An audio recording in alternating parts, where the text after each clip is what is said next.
Hello and welcome to the Nightly Draw. It's Tuesday, the 27th of June, 2017. How you doing? I'm John Lotshaw, and the Crackpot Cartoonist here, live and direct from stately Lotshaw Manor. I hope you're doing well. Sorry we didn't do a show last night. I had a headache, and you know, if I'm just not into it, I'm not going to do the show because it's not going to be good for you. It's not going to be good for me. So that's the reason why I didn't do one last night. But feeling much better now. Thank you. But we're gonna do Total Request Tuesday once again. That went really well last week. Had a lot of fun with that. And I see Dave is on. Hello, Dave. And there's James. Hello. Yeah, I'm kind of experimenting with the camera angle here. I'll get this worked out eventually. Nothing is set in stone here. In fact, I really want to get something set up a little more permanent because the computer takes up a huge part of the drawing table, and I just don't like the way this is set up right now. But and also the camera is kind of set at a Batman angle too as well. But anyway, yeah. So here we are once again. Hey Matt, oh, you're not late. We're just getting started. So anyway, tomorrow there will be no show tomorrow because I will be on the road. I am going to Ringgold, Georgia, which is just south of Chattanooga, back up where I'm from, up in northwest Georgia. The next county over from Dalton, which is my hometown. I will be at the Catoosa County Library pretty much all day, doing 2 classes for kids. First one's going to be for younger kids. It's basically, how to draw cartoon characters and make your own cartoons. And then the next one's going to be for older kids, and that's going to be basically how to tell a story and how to make a comic book. So I'm really excited about both of them. I'm really looking forward to it. This is the first time I've ever. Well, this is the first time I've taught, but this is the first time that I have taught, because the first time that I taught wasn't very good. And it was an interesting experience. It was when I discovered that kids these days don't know who Charlie Brown is.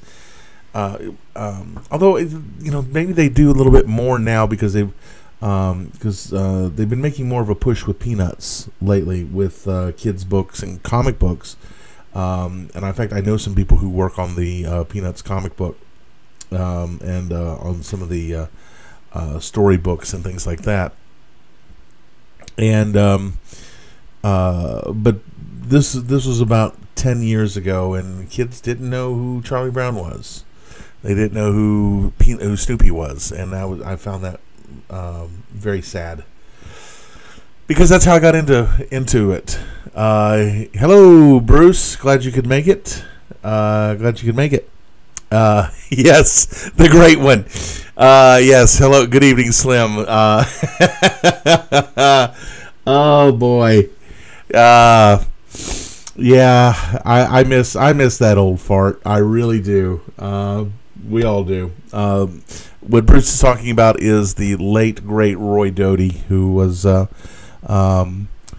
not only played the part of the curmudgeon, he reveled in the part of the curmudgeon, and he was very good at it too. But he was a wonderful guy and a great cartoonist. He's one of those cartoonists. I call him a that guy cartoonist, because if you don't know the name, you've seen the work, and if you were to say, okay, here's an example of Roy Doty's work. Oh, that guy. Yeah, so he's one of those that guy he was one of those that guy cartoonists, and he was a lot of fun to be around, and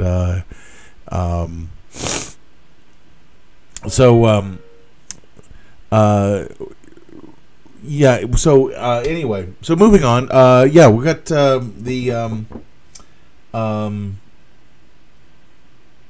got the show or the lessons tomorrow, and then Yeah, I did too. I did bawl like a baby at the Rubens Memorial for Roy. We're getting back to Roy Doty again.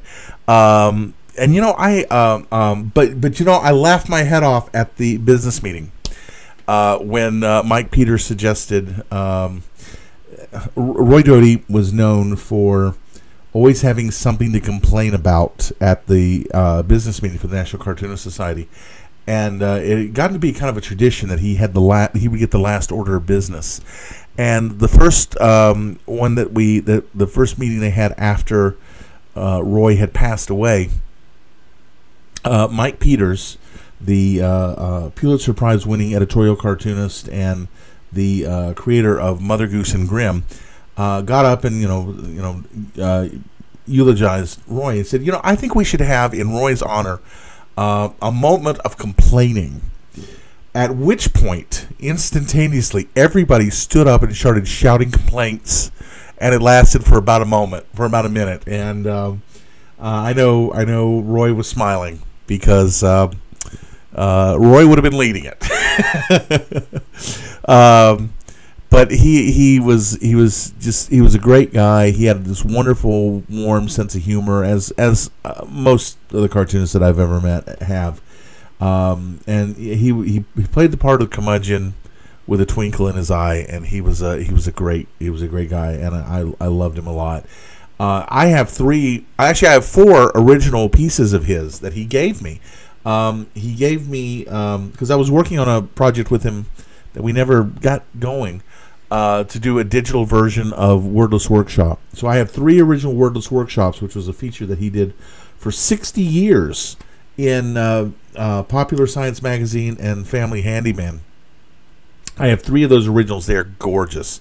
One of these days I'll bring them out here and show them. And then I have one of his Laugh-In strips. Roy had done the Laugh-In comic strip in the very late 60s and the early 70s when Laugh-In was on TV. And it is very 70s. It's very mod. Actually, okay, to answer a question, our first question of the night, did Roy come up with the projects for Wordless Workshop, or were they given to him by the editor? No, he came up with every one of those projects, and he built every one of those projects, because he had, not only did he have to do the comic strip about them, but he had to basically do an exploded diagram showing you how to put the thing together. So he had to know how to do those projects in order to draw the cartoon. So he did every single one of them himself. So he was something else. He really was. And he told me the story. He had he left the service. He was in he was the Navy in the Second World War. Went to left the Navy in New York, and was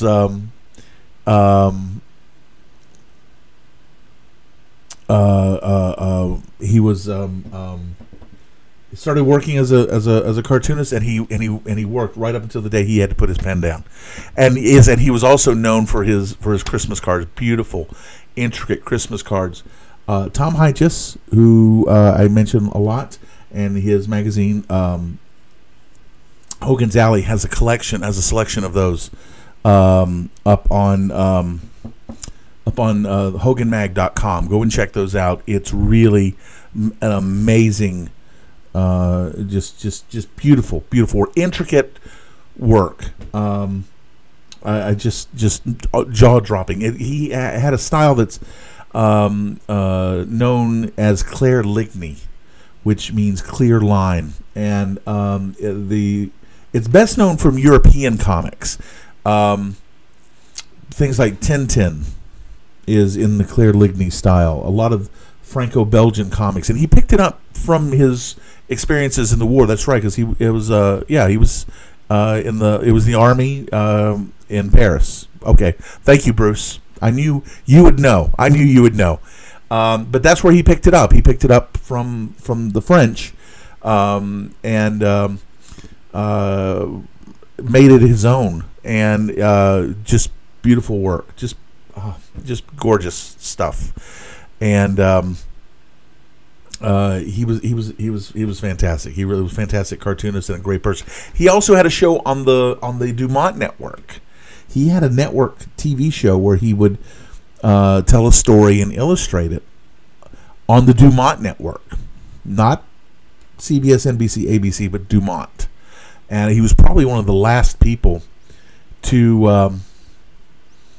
have who had a show on the Dumont Network. One of the last survivors of the Dumont Network, which was where Jackie Gleason got started. And actually, this is getting way off topic, but the TV stations that were owned by the Dumont Network changed hands. They were sold when the network folded. Went to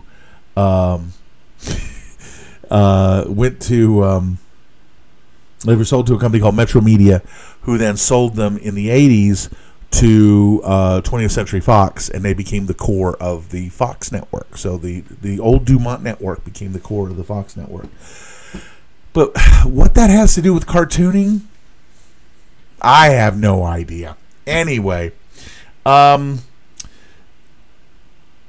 so boy, that is way off topic. Talking about Dumont. So anyway, tomorrow is the big show in Ringgold, and then Sunday is going to be the Atlanta Comic Convention, which will be at the Marriott on Claremont Road in Atlanta. So if you're in the area, I'll be there. It's a one-day show, $5 to get in. Come on by if you're in the Atlanta area, and I'll be there, drawing and hopefully selling some stuff. So please come on by. The next big show after that will be DragonCon, and that is September 1st through 4th here in Atlanta. And again, that's if you're in Atlanta, come on by.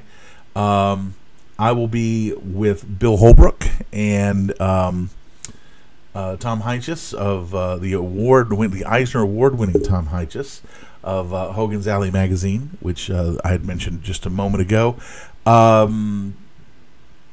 We're gonna it's gonna be a good 4 days, I hope, and we'll be over probably. I think it's gonna be back over in the America's Mart Building 3, if memory serves.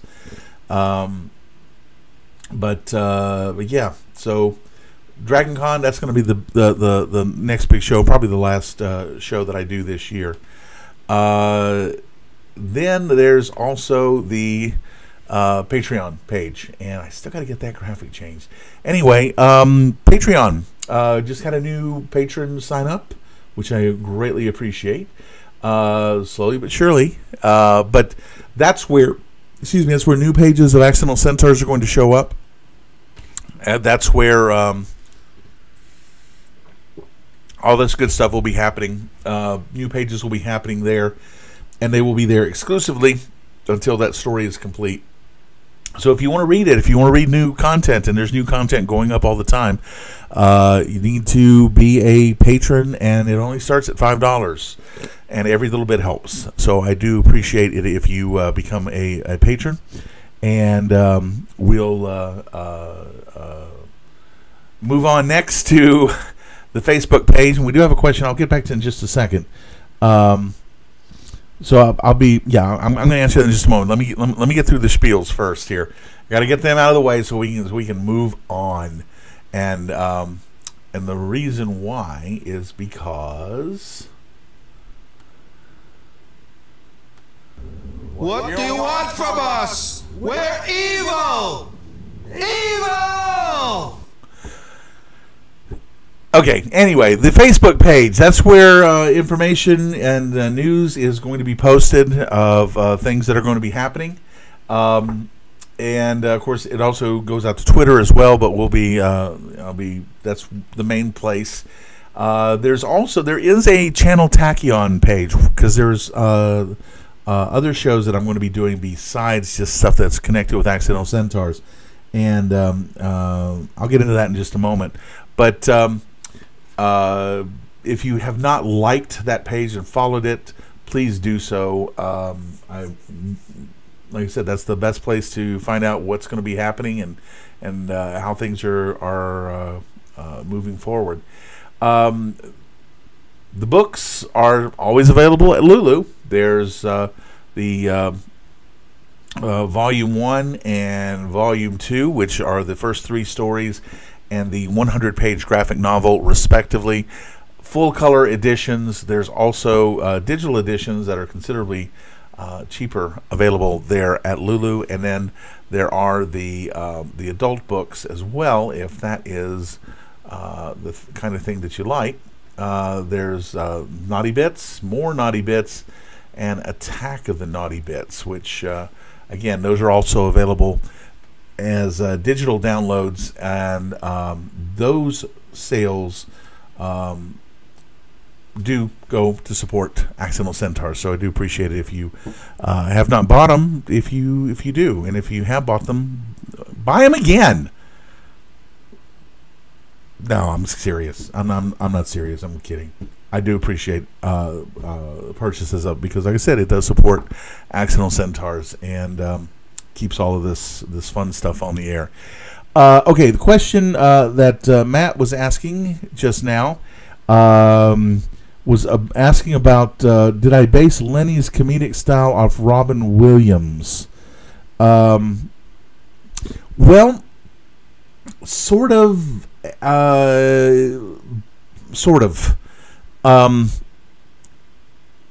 But also it's kind of based on me, because if you know me, I crack jokes all the time, especially when if I'm around other cartoonists, because I have to in order to just keep up with them, especially with people like Nick Meglin, who was the editor of Mad, and you know, when you see Nick for the first time, the first thing you have to do, you have to immediately insult him. Because he's going to insult you, and then you have to top it, or try to top it, and then just back and forth, because he's a mad guy. He's mad. He's literally an idiot, and in a good way. But Nick, I love Nick. I never would have imagined as a kid reading Mad Magazine and seeing that name, Nick Meglin, there in the masthead, that I would know him. But yeah, Robin Williams, of course, played the genie in Aladdin, and was wonderful in that, as he was in so many roles. Robin Williams was an amazing talent. I don't know if you knew this about him or not, but one year he studied at Juilliard. He was trained at Juilliard, and there was a special program that was taught by John Houseman. I almost said John Huston. John Houseman, who had been Orson Welles' producer, and of course was best known for the Paper Chase, and of course the Smith Barney ads from the 80s. They make money the old-fashioned way. They earn it, and he was one of those old type Broadway actors, and he taught at Juilliard, and he took 2 students a year. And that one particular year was early 70s. The students that he took Robin Williams, and he took Christopher Reeve, and they were roommates. And which just blows my mind that Mork and Superman were roommates. But Robin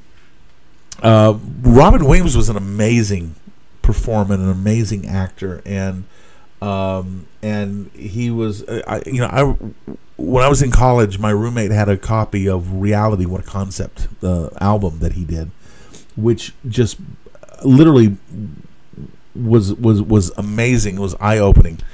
I'm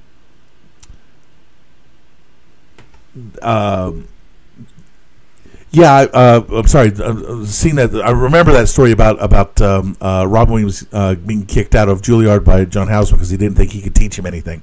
Yeah, he was just that he was just that far ahead. He was just amazing, and he But on the album, the one thing that I remember he took asked for a subject from the audience, and then he immediately went into this stream of consciousness, just off the wall, all kinds of stuff, and then he started doing a Shakespearean play in full iambic pentameter about the topic, which I think was 3 Mile Island, because this was recorded in 1979. So. Just and like I said, the whole thing was in full iambic pentameter, just like Shakespearean. Hark! Here comes the vagrant, glowing in the night. That sort of thing. It was. I just couldn't. I couldn't do anything like that. I certainly couldn't. Fortunately, when I'm writing Lenny, I have the benefit of being able to go back and edit. I don't have to do it right there on the spot, like I do right now. But. Is Lenny based on Robin Williams? No. Actually, it's more like, what can I do to make him not an obvious copy of the genie in Aladdin? Because that was such a wonderful performance. And yes, that's right. You're right. 3 Mile Island and Studio 54. I forgot about the Studio 54. You're right. Thank you, James. Hilarious album. Great album. Reality, what a concept. But where was I going with this? Oh boy. This is what happened. This is part of this stream with yes. Actually, a lot of the design elements for Lenny and were kind of consciously chosen not to be, so that it's not like he's purple because the genie was blue.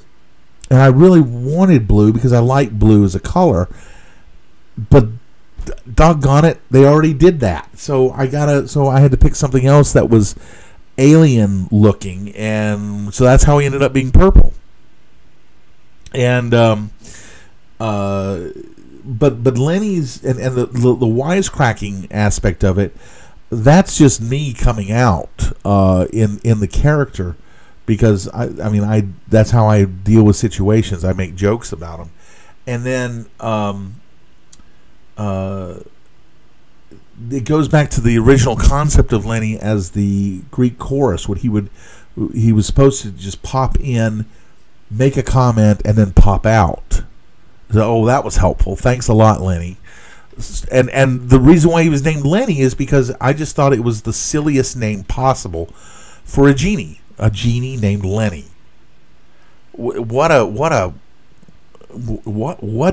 So that's where Lenny came from, because I just thought that was a funny name to give a genie. It was the most incongruous name for a genie. So, and then there was an earlier question. There was a question from the other night that I didn't get a chance to answer and address, but it's kind of on topic here. And that had to do with Lenny's resemblance to Bob Hope. And that was completely accidental. It may have been subconscious, because Bob Hope was one of the earliest snarkers. He had that because he had that kind of leer, and he was cracking, he would make wisecracks in the sides, but it wasn't conscious. And in fact, it didn't really hit me until the day Bob Hope died. And I still remember this. When the day Bob Hope died, I was drawing a page in the original version of Lair of the Insectars, because this was only about a year into Accidental Centaurs. We're about a year into it, because he died in 2003, 2002, 2003, but it was very early on. And so I said, hey, you know what? Lenny's got that ski nose and the chin. He kind of looks like Bob Hope. So yeah, I said, okay, well, maybe. So I actually drew him in the background, holding with a golf club, and doing the kind of the Bob Hope kind of, yeah, hey, I got to tell you. just in the background as a little tribute, and I remember typing up a note about that to kind of point that out. But that was never the Bob Hope thing. That was completely it may have been subconscious. I don't know, but it was not intentional. But I actually got to meet Bob Hope, and Bruce, you wrote for him, I think, didn't you? Didn't you tell me you wrote for Bob Hope for some of the USO shows? I thought I remember you mentioning that to me once. But I got to meet him. I almost knocked him over. Almost ran smack into him. He was came to the University of Georgia and was performing for the UGA Bicentennial. Yeah, okay, that's what I thought. And I went to the show because, when was I going to get a chance to see Bob Hope again? Turns out I wouldn't. So I'm glad I went. And okay, sorry for saying this, but I got to tell you. Well, the show, I thought, because I'd seen Bob, everybody grew up with Bob Hope, right? And you know what Bob Hope's shtick was and what he did. And I thought, well, it's not going to be that great, but it's because it's kind of old, tired stuff. It's going to be talking about jokes and or jokes about the president and playing golf and whatever, and like he did on all of his TV specials. But he went in there and he did a show that was. I saw Leno, I saw Seinfeld, I saw all of those guys when they came on the college circuit. Nobody did a show like Bob Hope did. His stuff was dead on. He was amazing, and he did because I know he didn't write his own material. He was just performing, and he had writers that would go and write the material for the audience that he was going to. So it was targeted for the so it was the perfect show for that audience. And I remember he did the show kind of in two parts. He did this first part, and then there was this kind of halftime where this girl came out and sang. He went back and took a little rest, and then he did the second half of the show. And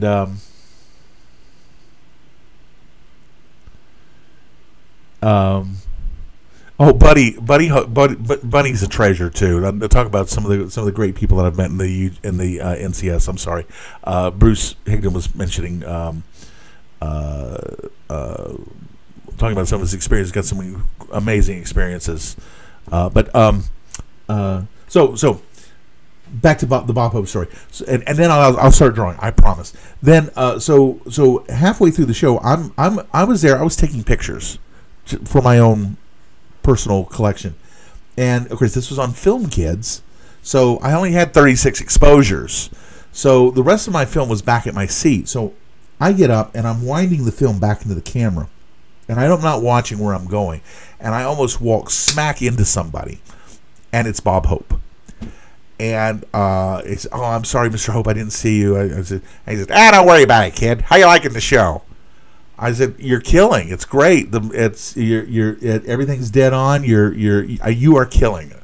He said, "Yeah, you think that's some? Wait till you see the second half." He shook my hand and then he went off, and that was the biggest night of my life that I almost knocked over Bob Hope. But it was amazing, because I never would have thought that I would actually get to shake hands with Bob Hope. This hand right here. This hand. So anyway, all right.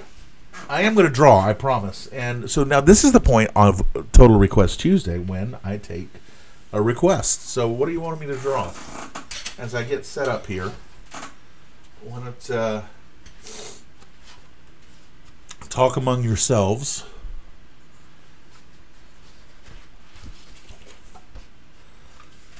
While I get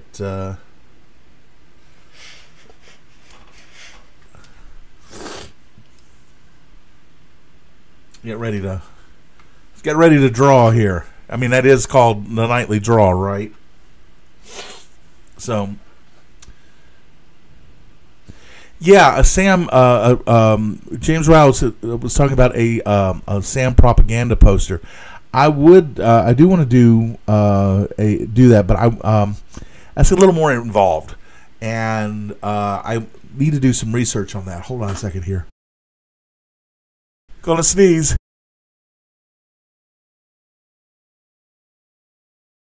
Boy, I hope that didn't go out over the air. Hold on. Gonna sneeze again. I thought I was. Oh, man. I thought pollen season was over.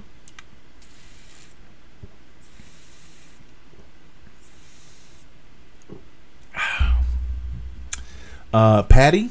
Okay, Patty is Patty was in for those of you playing at home on the home edition of our game. She was a co-worker at the company that Alex and Sam were developing the teleporter for, and yes, okay, good. I'm glad. See, I got that kill switch working right now.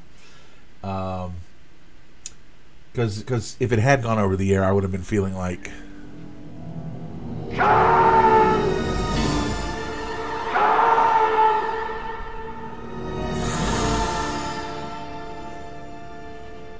I love that movie. Okay. Yeah, she. Patty was. She was the legal counsel, if I remember my own writing. A new version of Alexa. Okay, Alexa is the gender-swapped version of Alex, which I don't. I'm trying to think. I don't think I've actually canonically done Alexa in the series.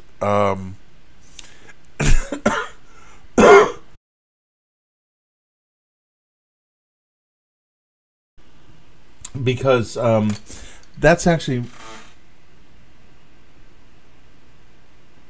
Yes, that was Patty on the beach. That is correct. Patty was on the beach at the end of the Insectar story. On the original version of the Insectar story. But Alexa kind of came from... actually, that was more Tom. Tom Rever was the one who really kind of pushed Alexa. We did the I did the crossover with the Watch 10 years ago. Oh boy, you feel the liver spots breaking out. And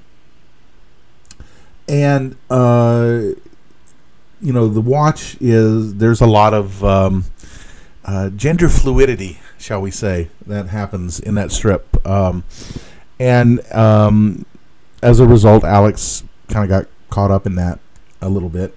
And so Alexa is kind of an alternate version of Alex as a female centaur. So and one of the reasons for the reboot was I didn't want Accidental Centaurs to be identified as a transformation comic. I didn't want it to be identified as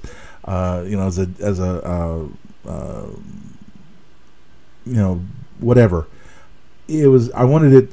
It's a fantasy that just happens to have this metamorphosis as the one of the core events of the story.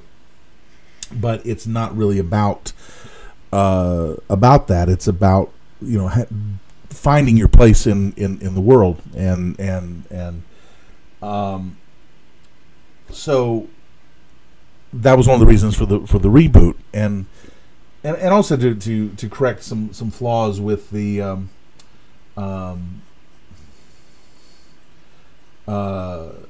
storytelling that were caused by my immaturity as a storyteller, and just not knowing how to tell the kind of story that I really wanted to tell, and then gaining the information that I needed and the skills. So I wanted to just kind of hit the reset button.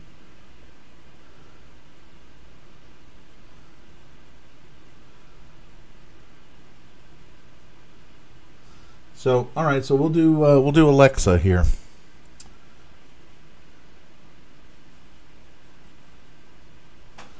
So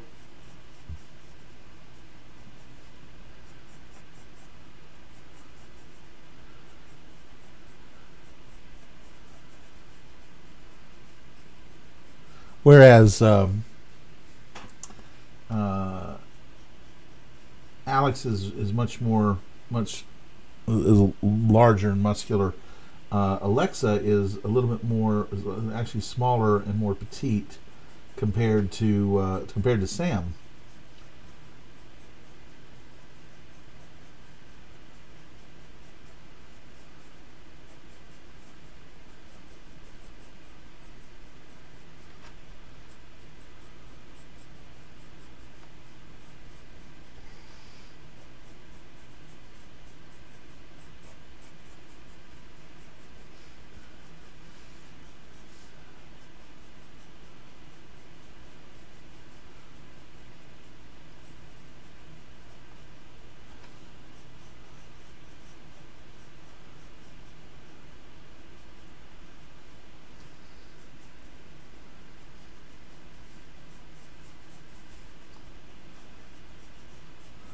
So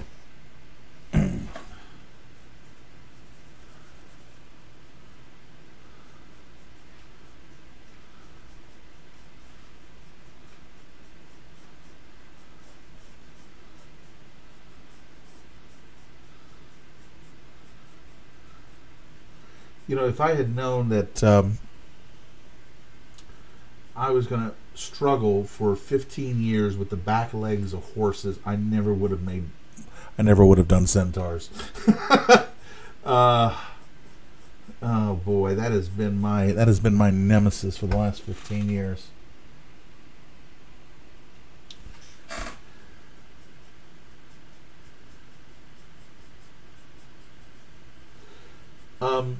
As I'm drawing, one of the things I want to mention is has to do with another project that I'm working on here at stately Lotshaw Manor, and that is Movies of Mass Distraction.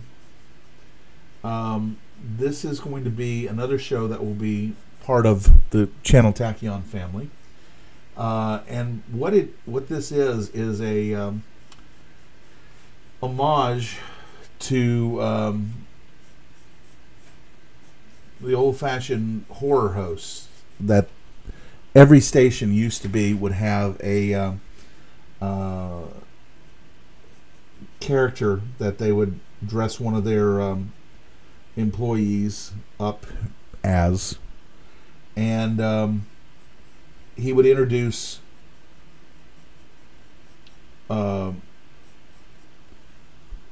whatever movies they had in their station's libraries. And actually, it got started with when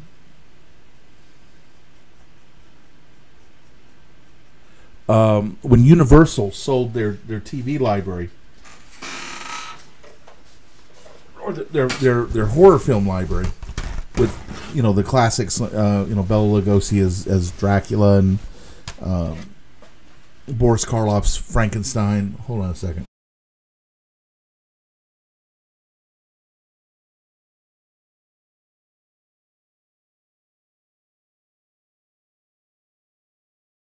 And they sold it with the name The Chiller Package. And they suggested that TV stations market it as Chiller Theater. So a lot of stations would then get grab the weatherman or whomever, and put them on a cheesy looking set and have them introduce the movies. And you don't see that anymore because first off, you don't see independent TV stations anymore because there aren't any, not anymore. But you don't see those kinds of shows anymore. There are some still on the air.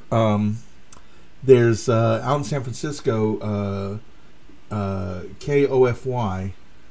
Channel 20 has Creepy Kofi Movie Time, and then there's Sven Gulli on who's on MeTV, and I love Svengoolie because it's a throwback to an earlier era of television, and I wish that television was more like that, and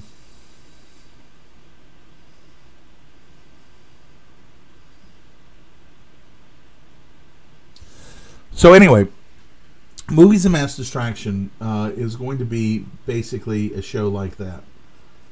And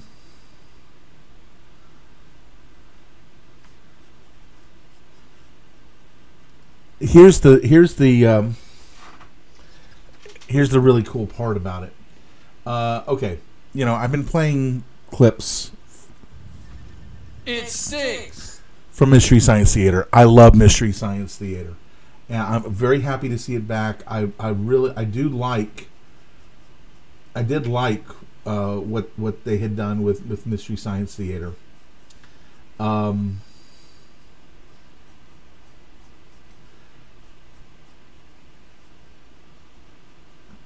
So I don't want to do Mystery Science Theater because Mystery Science Theater is Mystery Science Theater. They did it so well, and I don't want to, be the guy that copies Mystery Science Theater. But I do like, the snarky riffing on the movies. So here's what's going to happen on Movies of Mass Distraction. The viewers are going to be the ones doing the riffing with hey, look, Tom, look, it's Alexa. It's your favorite.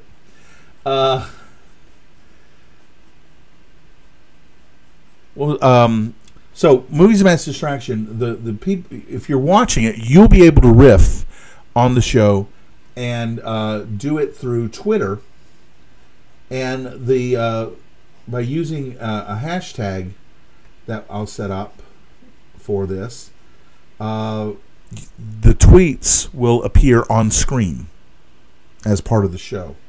So everybody gets to riff on the movie. So it's that interactive aspect, kind of like the interactive aspect here that I really enjoy. I really enjoy this part of the interactive.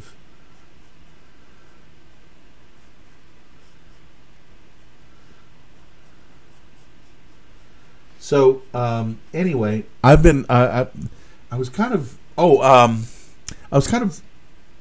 stuck with it because as I had originally conceived Movies of Mass Distraction, I was going to need to build a set. I was going to have to there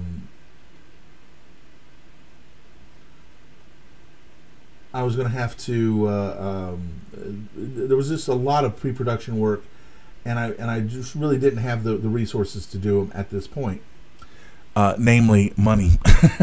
So I had an idea, and I started working on it, and it's working out pretty well. I'm very pleased with it. What I'm going to do is, instead of the original plan was that I was going to host this show on camera. I was going to, make a costume, makeup, and everything as an alien that's trying to conquer the Earth. Rather than do that, what I'm going to do is I'm actually going to do it in animation.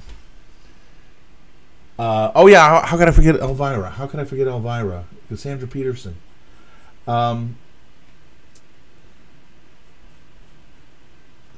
So what I'm going to do is Adobe has, as part of Creative Cloud, has added a new piece of software that's in beta called Character Animator, and it uses a webcam to do facial capture, and you build a rig in Photoshop or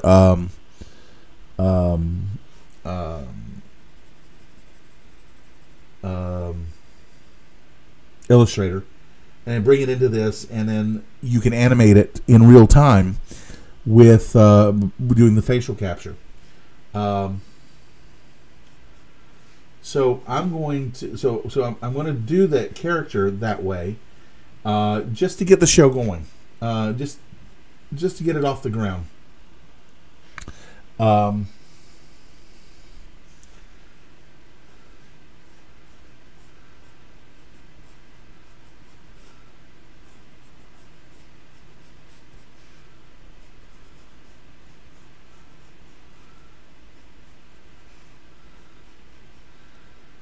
So I'm hoping to get to actually have the first show at sometime in July or August, sometime before DragonCon. And boy, have I got some real stink burgers lined up for this show. Actually, not all of them are bad. They're all public domain films. Most of them, as I said, are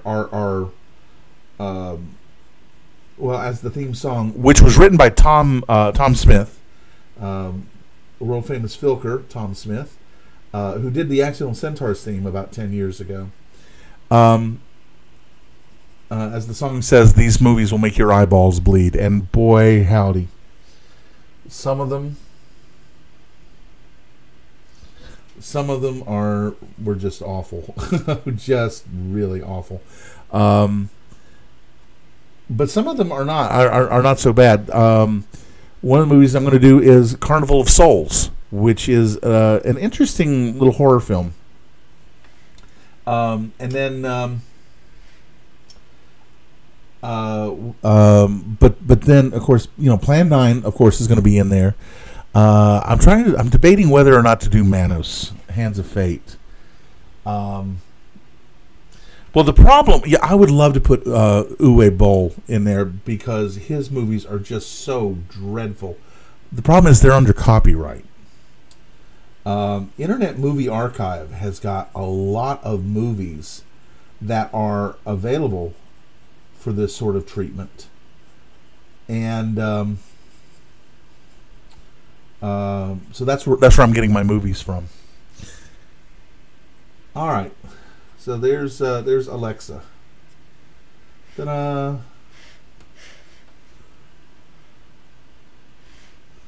All right.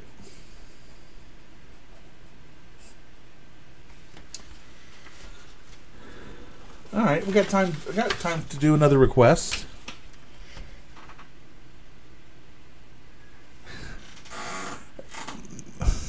Even you're not that cruel, Tom? Yes, you are. All right, so got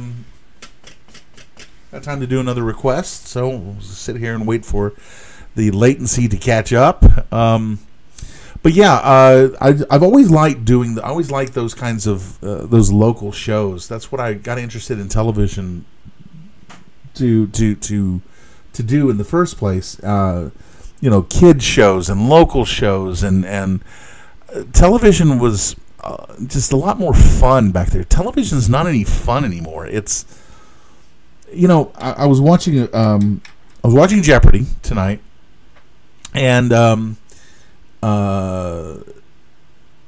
was a promo for Battle of the Network Stars. Has television really gotten to the point where they've run out of ideas that they're having to resurrect Battle of the Network Stars? Jeez, that was cheesy in 1978. I remember, on one side you'd have the cast of Charlie's Angels and the cast of Three's Company doing a tug of war with the cast of Laverne and Shirley and the cast of Happy Days, and you'd have Howard Cosell doing play-by-play with O.J. Simpson. It was. Are they really that bereft of ideas? Yes, they are. Oh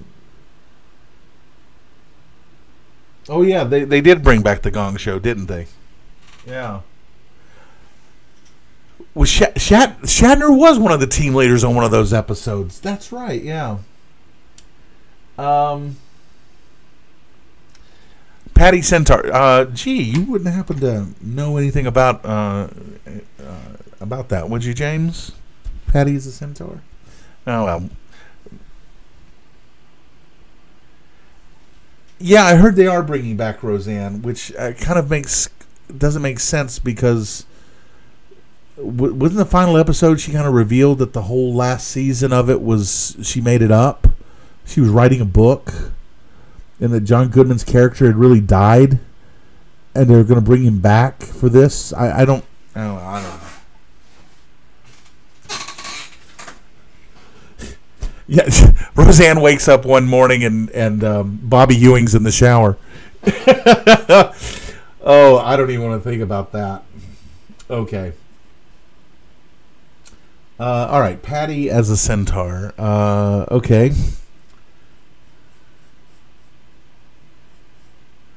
Let's put her on this side because I had Alexa over here. Let's put Patty over here.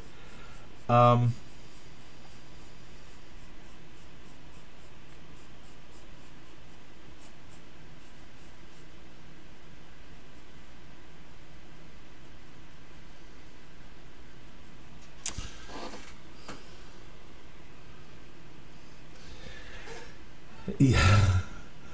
Thanks, Tom. I'm not going to be able to get that image out of my. I'm not going to repeat that one because I don't want to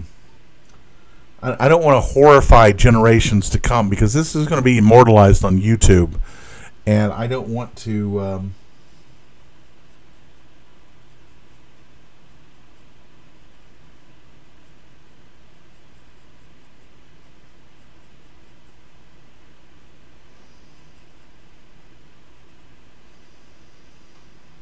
I don't want to horrify. Yeah. Well, maybe we'll get to Sam. We'll get to Sam. Let's see if we can get to Sam. Let me get through Patty first here. I'm gonna sketch out Patty. I won't do the full.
Actually, if she's running, her hair needs to be back. Patty Melt. I have to warn you, Tom. You are in the presence of a master punster with Bruce Higdon being online, and I don't know how he's going to take to someone messing with his turf.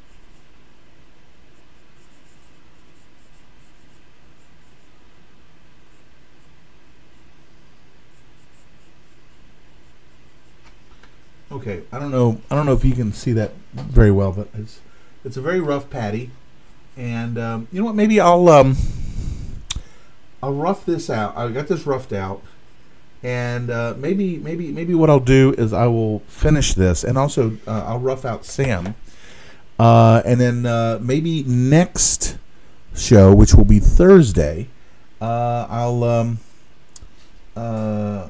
finish him up. How's that sound? Sounds like a plan to me. So I don't know how well that's showing up. Of course, this camera's a little blown out, but you can kind of see it. I really can't tell because I've taken my glasses off so I can focus on the page and not on the screen over here. So we'll put that over there. So all right. And I think I've lost the original request for Sam. How did you want Sam to look there, Matt?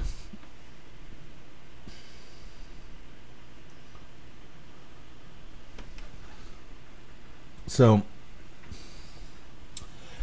all right. So while I'm waiting on that, any other questions? Any other questions about any of this? Anything? Feel free to dive in and ask questions of any sort. I'm going to start roughing out.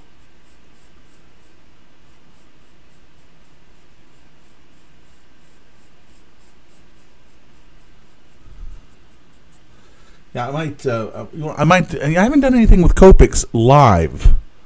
So maybe what I'll do is I will go ahead. I'll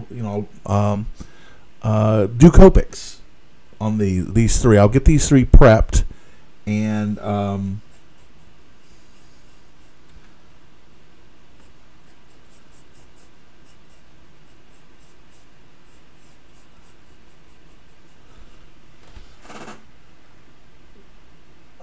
a strong woman pose. Okay. Okay, strong woman pose, as in, I guess, I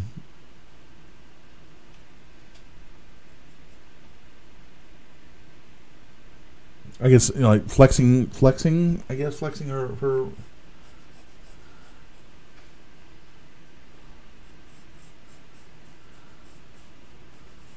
Let's just do this. Let's have her over here looking at.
So something like that, Matt, is that what you were asking about?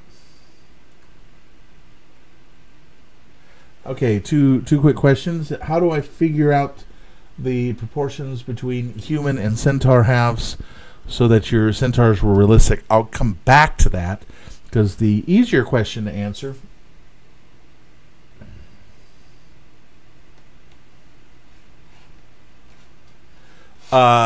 so the easier question to answer is the one that Dave just asked about Bill Morrison. Bill Morrison is the president of the NCS. Known him, worked with him at Rubens. He was one of the founders of Bongo Comics with Matt Groening, and he was just announced as the new editor of Mad. Which is fantastic. I mean, I think Bill's an excellent choice for that. He's a very funny. I mean, very, he's one of the quiet ones. He's and he's very LA. And if if they're going to turn Mad into from the New York sensibility that it's had almost its entire existence, and then into something more LA, I can't think of anybody better suited to handle that. You got a funny person who's got that Simpsons sensibilities. He understands Mad. He knows Mad. He's a fantastic illustrator, and I think it's a great, and I'm very happy for him. I'm a little sad though, because I was talking with a friend of mine here, who is who's a cartoonist from New York, John Shepard, about the changes in Mad. It's going to be a different magazine because Mad always it embodied that New York smartass sensibility, and L.A. is not New York, and so it's gonna be a different mag. It's gonna be a very different magazine, but I can't think of a better person to handle that transition than Bill. I think he's going to be fantastic at it. So.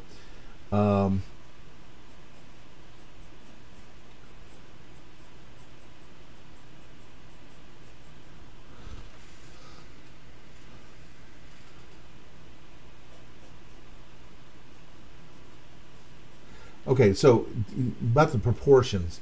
How did I? When I started doing Accidental Centaurs, there were a lot of I saw a lot of different people's take on the proportions of the human and the equine halves of and what I kind of decided was that because I saw somewhere where you had where the equine part was the size of a real horse and the human part was the size of a real human, and that just looked that was just wrong. The human part was too small. And then there were some where they sized up the human, so they ended up being the equine size was equine sized, but the human was sized kind of like this, and so they ended up being these freakish 12-foot tall monsters, and that's not what I wanted either. I wanted it should be a little bit taller, but the human proportion should still be human. And so I this kind of proportions just looked right in terms of between the human and the equine part, so that it was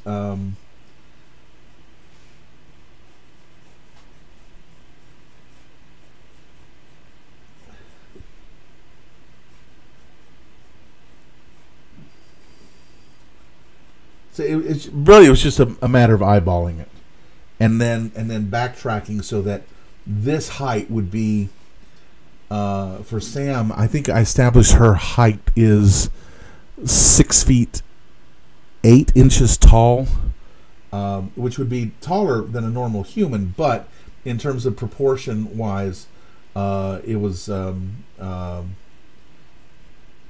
what would so that her human torso would be about the same size that it had been as a human, and then with the equine portion giving sized appropriate to give a little bit more height, and then Alex would clock in at about Sam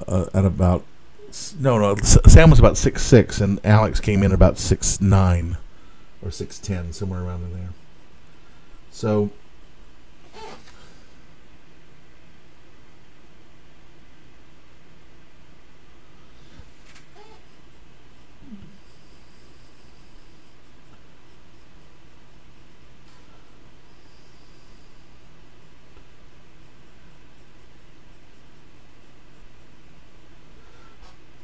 All right, so there we go with her in her kind of, and I'm going to adjust the hand a little, the arm a little bit more. I'm not really happy with that, but since we're just I'm just roughing, really roughing this in for now, and then I'll clean it up for when I transfer it over to the Bristol or watercolor paper. I may do this on the watercolor paper, because it tends to take the Copic a little bit better. So we'll do this in full color.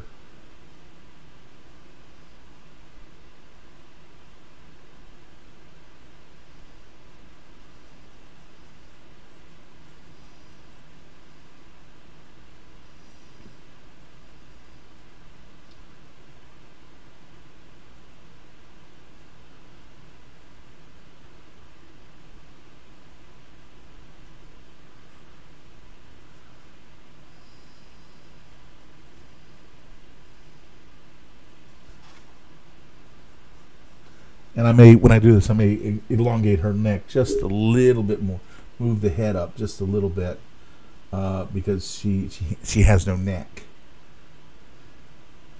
Reminds me of a line from the audience in Rocky Horror Picture Show, but I'm not gonna. It's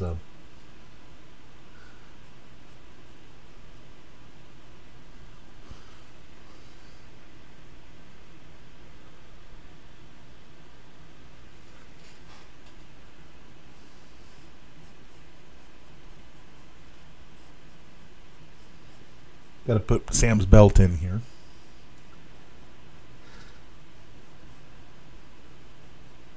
I don't know what it is about the belt. I just like the belt. The belt was kind of left over from the bar wench costume that she had to put on in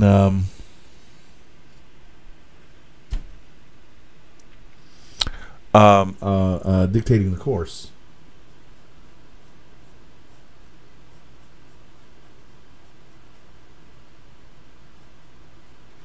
So there we go.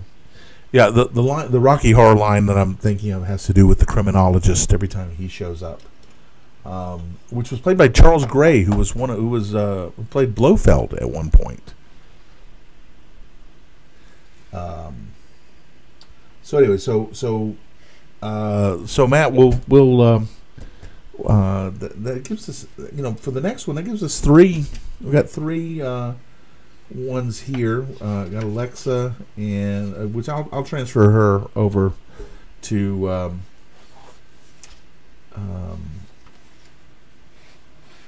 the watercolor paper, and this one of Sam and Patty. So that'll give us a nice little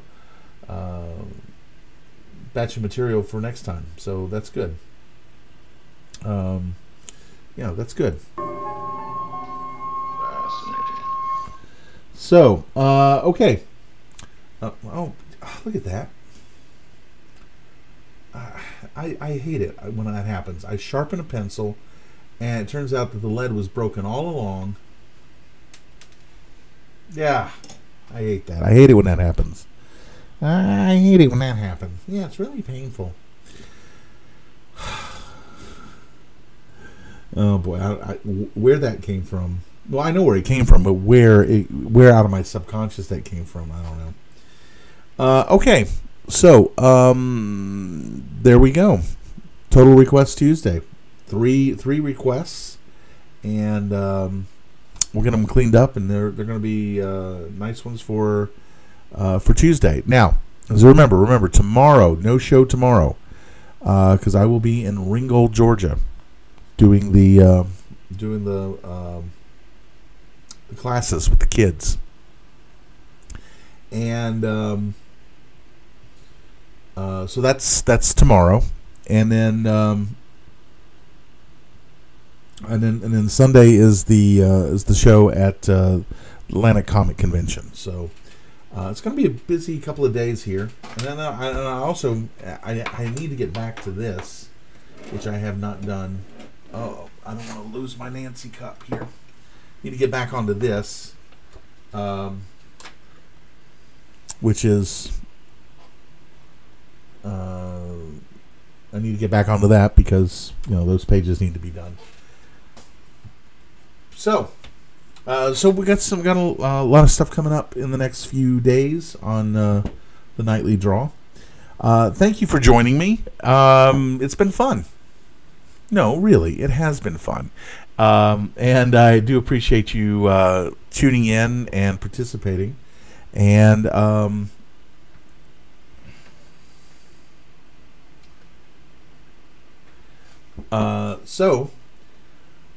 if there's no other quick questions, we're gonna hold off for just a second here to see if there's anybody's got any last questions, because it's the last chance, because we're at an hour and 11 minutes of the show. So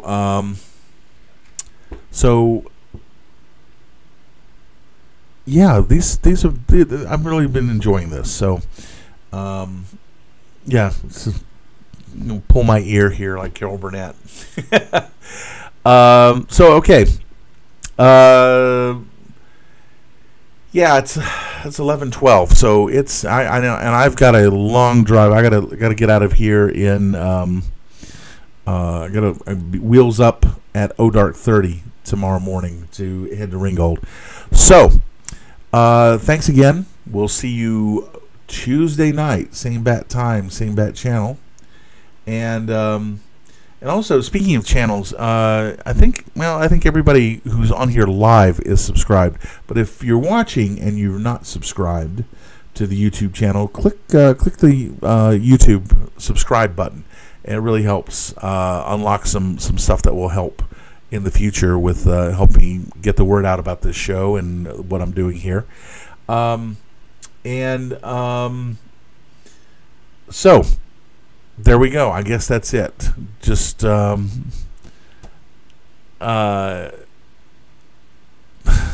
don't even know how to answer that, because I'm just tired and it's late and I have to go to bed. So speaking of which, until next time, we'll see you Thursday night, and until then, good night and keep drawing.